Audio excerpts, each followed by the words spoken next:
C'est maintenant l'heure de former un gouvernement pour l'islamiste Mohamed Morsi, vainqueur de la présidentielle en Égypte.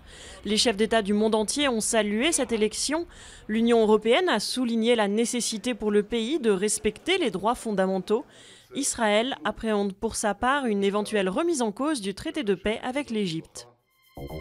Hausse des tensions entre Ankara et Damas sur l'affaire de l'avion de chasse turc abattu par la Syrie.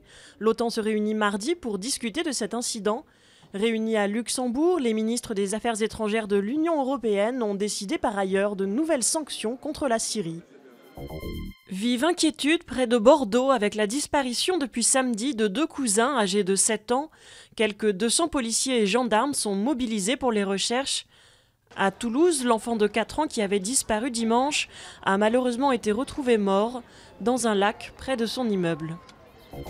Séminaire à Matignon sur le délicat projet de budget pour 2013. Un vrai casse-tête pour le gouvernement Ayrault dont l'objectif est de revenir à 3% de déficit à cet horizon contre 5,2% fin 2011. Le gouvernement est aussi en quête de 7 à 10 milliards d'euros dès cette année à répartir entre mesures d'économie et nouvelles recettes.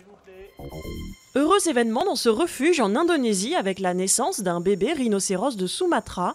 Baptisé Andatu, ce qui signifie cadeau de Dieu, il est seulement la 4e naissance en captivité chez cette espèce en un siècle.